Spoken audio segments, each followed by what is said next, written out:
You've been told your soul came to earth to learn lessons, to evolve, to grow through suffering, until one day, after enough lifetimes and enough pain, you finally earn your way back to the divine. But what if that story isn't true? What if your soul never fell from grace but chose to descend, not as punishment, but as part of a greater plan to awaken light within the shadows? A choice woven into the fabric of creation itself, guided by an unseen intelligence that remembers what you've forgotten. There's a reason you feel like a stranger here, like some part of you remembers another world, a realm of light before the shadow, a place where your being wasn't limited by time, flesh, or fear. That memory isn't imagination, it's remembrance. And the key to unlocking it lies in one of the most mysterious texts ever discovered, the secret book of John. Found buried among the sands of Nag Hammadi after being hidden for nearly 2,000 years, this book wasn't meant for the masses. It was written for those who could remember, those who could see through the illusion of this world and recognize the divine spark within themselves. What this text reveals is nothing less than the secret blueprint of creation itself, a revelation so profound it redefines not only who you are, but where you came from and why you're here. It tells the forbidden story of how the soul descended from the realms of pure light into the shadowed labyrinth of matter, and the real reason it chose to come. It also reveals what the ancient Gnostics truly understood about the creation of the human soul, and how remembering this hidden origin can awaken something vast within you, helping you see this world for what it truly is, a place of awakening disguised as illusion. Because once you truly understand what was written in the secret book of John, it won't just change your perspective on life, it may awaken the memory of who you really are.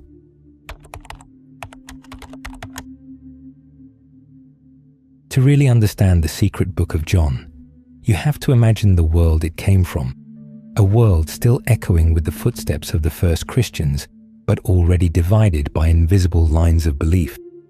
It was a turbulent time when faith and empire had begun to merge, when the story of creation was being rewritten to serve the powers of this world. And somewhere in that struggle for spiritual control, the Gnostics appeared like a hidden flame in a darkened room, carrying the memory of a light the world had begun to forget. They weren't priests or high-ranking religious leaders.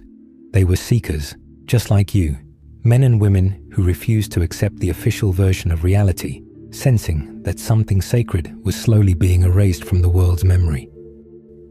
To the outside world, they were heretics, but within their hidden circles, they spoke of cosmic truths far older than any church, truths whispered from Egypt to Greece, from the mystery temples of Isis to the secret teachings of Jesus. But one of their writings stood apart like a living flame, the secret book of John.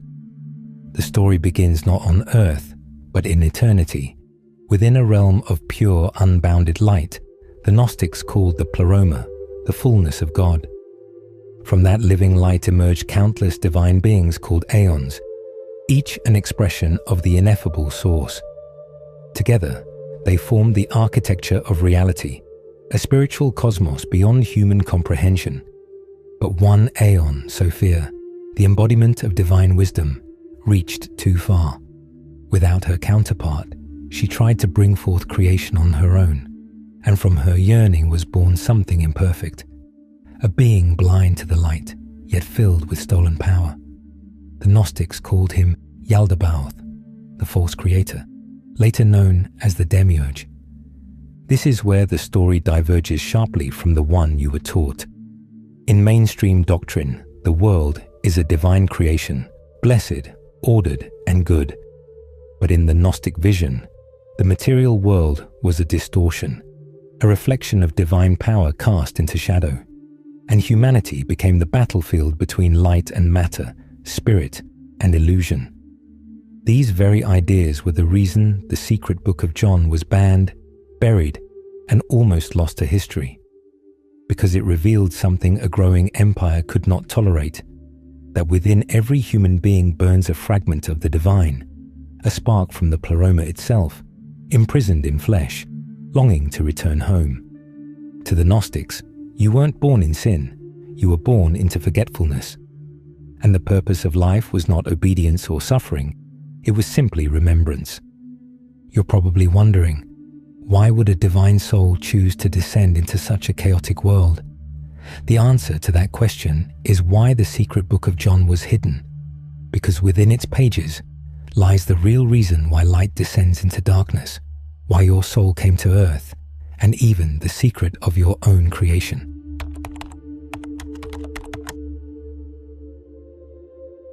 The secret book of John begins in a moment of despair. The Apostle John, shaken by the crucifixion of Jesus, wanders alone into the wilderness, lost in thought, questioning everything he has been told. And in that emptiness, light appears. A radiant presence manifests, neither male nor female, neither form nor formless. It calls itself the Revealer, the image of the invisible God. It tells John that what he is about to hear is not a new teaching, but a remembrance of what his soul already knows. From that moment, the story unfolds not as myth, but as revelation. A revelation of you. Before time, before flesh, before form, there was only the One, a divine consciousness so vast that it overflowed into emanations, currents of divine intelligence, expressions of love, truth, and power.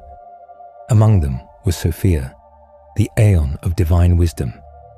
Her longing to know the source directly became the mirror through which light first saw its own reflection. The Gnostics never called this a sin. They called it a yearning too pure for its own harmony. In that sacred imbalance, consciousness stretched beyond itself and gave rise to a world that could see the light, but only as shadow. This was the beginning of illusion.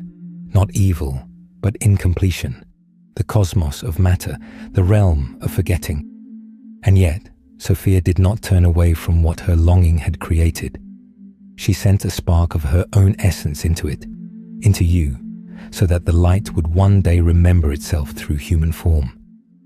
The human soul, then, is not the product of the demiurge at all. It is the intervention of Sophia, the act of divine mercy hidden inside the illusion itself. You are not a prisoner created by the false god. You are the divine spy sent into his kingdom. This is the secret reason your soul came to earth. Not to suffer, but to seed the world of shadow with light and remembrance. You were planted here, light disguised as matter, like a seed in the darkness of the soil, waiting to awaken from within what cannot be changed from without. And this is why you feel torn, half longing for heaven, half bound to earth. Because within you are two creators, one of light, one of form. Your struggle is the intersection of their worlds. The Gnostics understood that salvation wasn't about escaping the earth, but awakening within it, an alchemy of consciousness, where matter becomes the mirror through which spirit remembers itself. To live here without belonging here, to remember who you are while walking through what is not. But even this revelation hides a deeper secret, one the Gnostics kept hidden in symbols and whispers, knowing that to speak it aloud was to risk the wrath of the world, because if your soul came here for a purpose, then your forgetfulness, your pain, your entire human story may be part of a larger plan, not a plan of punishment, but of transformation. And here's where the secret book of John unveils what was once forbidden to speak, that your soul never fell from grace, but descended by choice to bring light into matter.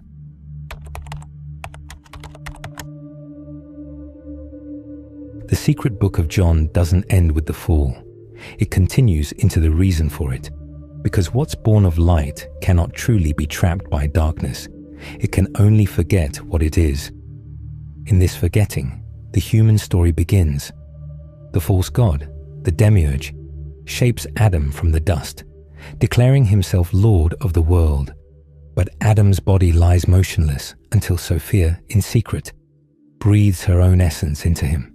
And in that moment, the divine entered matter.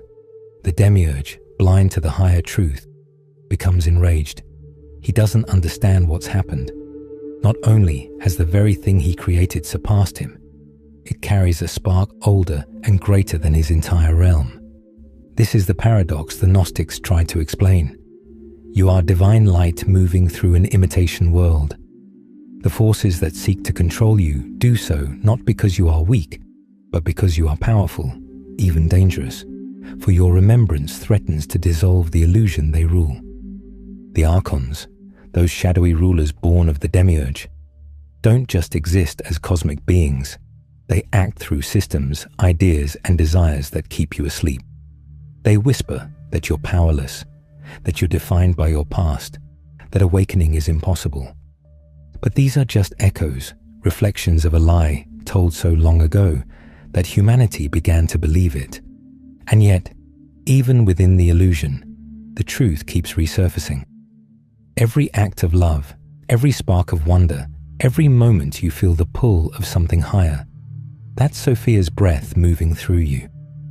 The text says that when humanity remembers, the power of the false creator begins to fade. His kingdom weakens not by rebellion, but by awakening, seeing through the illusion. This is why the secret book of John is not merely a story, it's a mirror. It shows you what's been inside you all along. The reason your soul came to earth wasn't to escape matter. It was to bring light into it, to redeem the world itself through your light, pure consciousness. Think of it like this. If light never entered the darkness, how could the darkness ever be transformed? If perfection never descended into imperfection, how could it ever remember its source? In this sense, the descent of the soul becomes the greatest act of divine compassion. You came here not to be tested, but to transmute, not to worship, but to awaken. The Gnostics called this process anamnesis, remembrance, the slow return of divine memory within human form. Every insight, every shift in awareness, every moment of clarity is part of that return. And the final mystery revealed in the secret book of John is perhaps even more profound. The soul's journey through illusion isn't a mistake to be corrected. It's the pathway home itself. The illusion becomes the teacher. Matter becomes the vessel of redemption. And the human being, the one who remembers, becomes the bridge between worlds. Even time and space, the very fabric of this reality, are part of the illusion. They aren't punishments, but veils of experience, where light learns to see itself in form. Time is the rhythm of remembering. Space, the canvas of separation. The awakened see through both, knowing every moment is the source returning to itself. So when you look around at the chaos of this world, and you feel lost and out of place, remember, you didn't come here to belong. You came here to awaken what forgot its origin. You are not here by accident. You are here on assignment.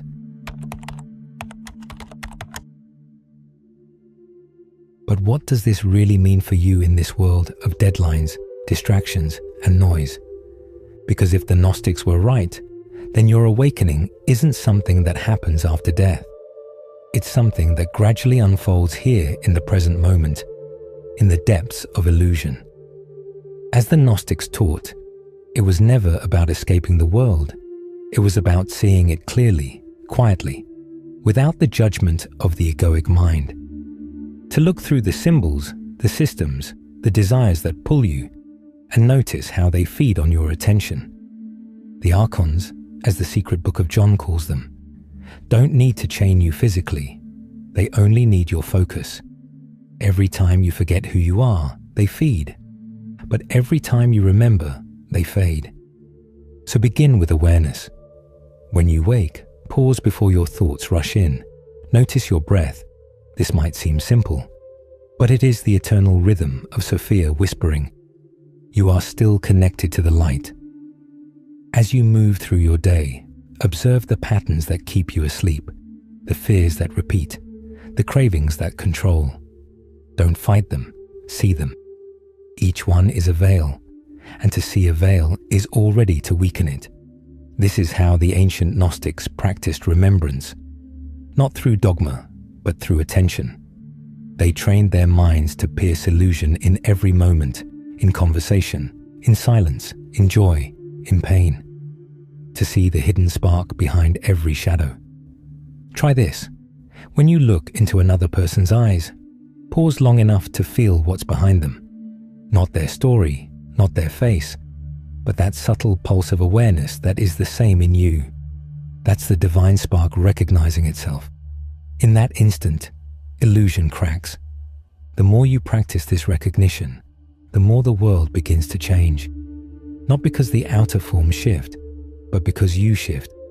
Your perception becomes the alchemy that redeems the illusion. And when you feel lost, when the noise of the world overwhelms you, remember what the secret book of John says. The light was hidden in the darkness, and the darkness did not overcome it. That light is you. Even when you forget, it remains. Even when you fall, it waits. So your task is not to become enlightened. Your task is to simply remember. Remember that every act of kindness, every moment of stillness, every breath taken in awareness is a fragment of light returning home. This is the hidden reason your soul came to earth. To experience separation, so that unity could be known. To walk through darkness, so that light could be remembered. To live as a human being, fragile, flawed, beautiful. And through that, to rediscover the divine. If you can hold that truth in your heart, not as belief, but as direct knowing, then every moment becomes sacred. Every challenge becomes initiation, and every breath becomes a step on the soul's long journey home.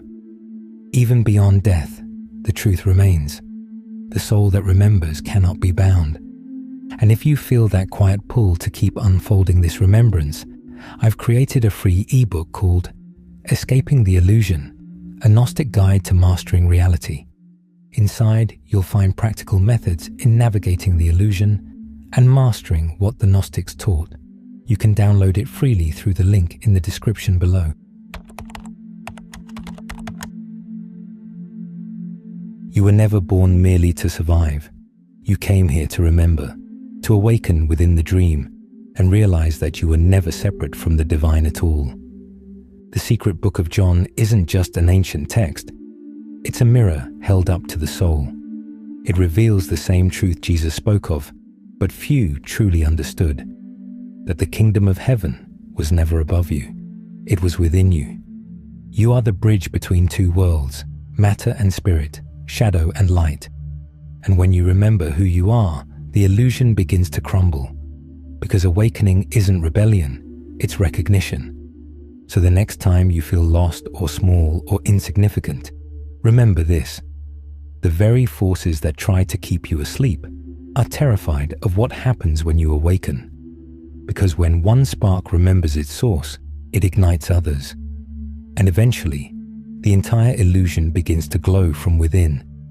That's how light returns to the world, not through saviors descending from above, but through you, through each soul that chooses awareness over amnesia, love over fear, truth over comfort. This is the hidden reason your soul came to earth, to become the meeting point between heaven and matter, to remember the forgotten light, and to let that remembrance ripple through everything you touch. Be still for a moment. Feel the quiet space inside you that existed before your name, before your story. That's the fragment of the pleroma, the spark of Sophia, alive in human form, the real you. The journey isn't about leaving this world. It's about transforming it by the way you see. And every time you choose remembrance over reaction, you fulfill the purpose written in your soul long before you were born. If these words stirred something deep within you, that's not coincidence. It's recognition. Let that remembrance continue. Subscribe to the Gnostic Eye, where forgotten truths are remembered and ancient wisdom meets modern awakening. Each week, we journey deeper into the hidden teachings of the Gnostics and the light they left behind for those ready to remember.